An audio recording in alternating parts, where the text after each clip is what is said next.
Hey guys, what's going on? It's Jim Bob and welcome to Let's Talk Cambridge United episode 13, I believe. Now, you may notice a few things differently in this room. One, there is a hole. Well, there is a gap right there and some space behind me. Yes, I'm in the process of decorating. All this Man United is going, as I keep saying in previous videos, so it is going. You can stop abusing me about it now. Once the new studio is done, it is going to look amazing. Believe you me. One other thing, before I get right into this, I would like to say a huge thank you to the CFU Trust, I think it is, the Cambridge Fans United. Thank you for featuring me on your Facebook page. It means a lot to me, and it's helping us grow as a community ever more. Anyway, guys, enough of all the soppy talk. Let's get into what we've all came for. Moving into the news now. The under-16s who played Liverpool in the 2-2 draw. I did a video on it. If you haven't seen it, link will be in the description. I hope, if I remember. One other thing that about that game I did like is the fact that Sean Derry and I think Joe Dunn, they were at that game and they did a team talk at halftime for that game, which was fantastic. They got in the whole first team experience. And that game, as I keep saying, was so much better than the Stevenage game, so we're going to move on again. The under-18s played midweek and they beat Swindon Town 4-1. That's all the news I have for you on that one. Now, the new retro shirts are out, and you saw me sporting one of these yesterday in my last video of the highlights.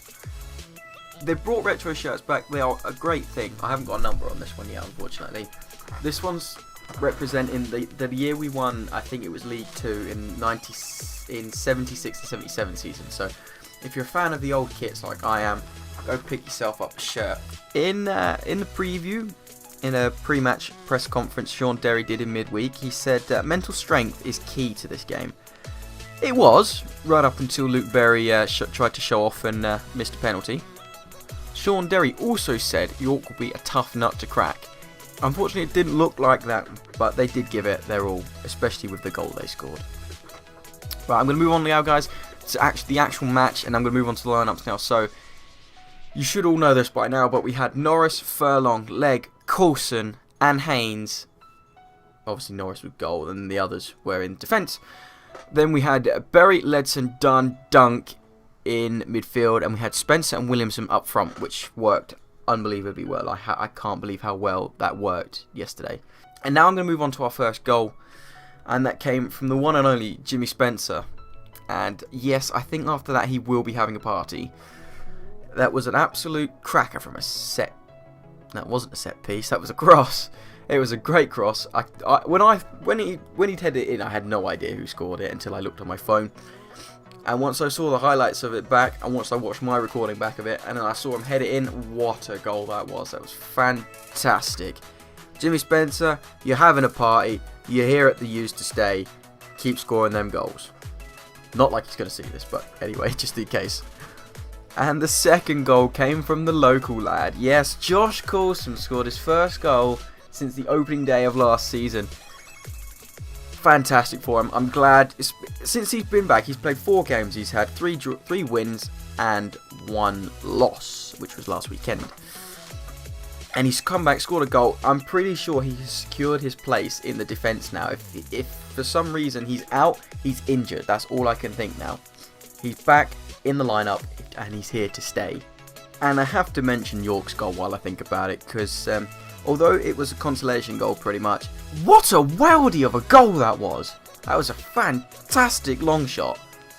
I can't remember how far it was, but it was just outside the box. Absolutely levered it, and I saw it nestle right in front of me. It was unbelievable. Is it Barrett's first goal of the season? 4th goal of the season? That was unbelievable. I am over the moon with that. Okay, so that did give us the cushion down to 1 goal, but that was still good. I think anybody that was at that game would agree with me that was a good goal.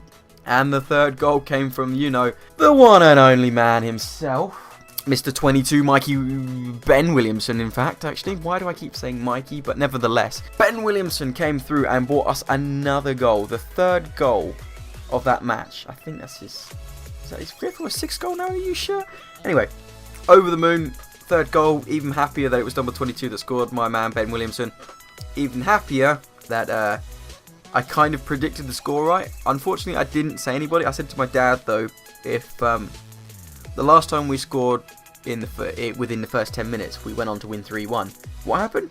We went on and won 3-1. So, is that me calling it, or is that just me being extremely lucky? I don't know. And then, obviously, we had the unlucky penalty call. Well, the good penalty call on Leon Legg. But you could tell how far everybody was going forward. If it was Legg that got fouled in the penalty box, it was a very clumsy challenge. I think I've got that on there as well.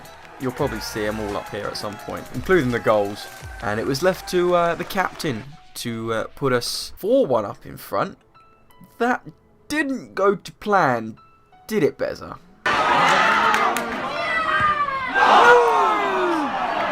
And I believe, as he was running our way from the penalty spot, I believe everybody in the Newmarket Road end was singing, what the beeping hell was that? Or was that beeping useless? I think it could be something like that.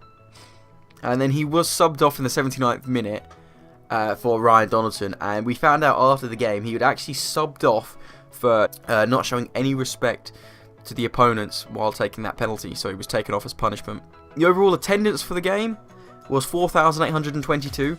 I don't actually know the away attendance. I think it was something like 200-300. I could be wrong, but if anybody does know that, please let me know, because I'd be quite interested to know. Next week we've got Pompey away. I won't be going, unfortunately. I have to work, unfortunately, and then the following week we've got Wickham on the Tuesday night. I will be there. There will be 2 videos from that. Then we've got Exeter on the Saturday. There'll be 2 videos from that as well, and I will be there. But during the week, all of this will be going. I will be decorating that week. All these walls are going white. All my Cambridge United merchandise and memorabilia is all going on the back wall, and we're going to make it look like a really nice studio and try and make this a Cambridge themed channel even more. But anyway, guys, I have to say thank you for all your support that you've shown over the last few weeks to the channel. I really am gobsmacked at how far we've come in a short time. But anyway, guys, if you've not subscribed already, hit the subscribe button. If you did like the video, leave a like. It does help the channel and me a hell of a lot. It gives me the motivation to keep doing these.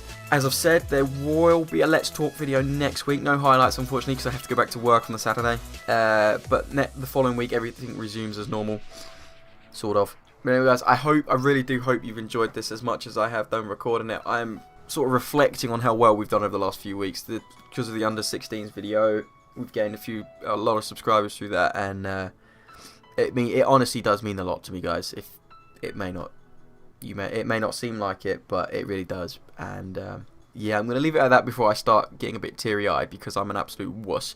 But anyway, guys, I shall see you next Saturday, if not with a midweek report. But anyway, guys, peace!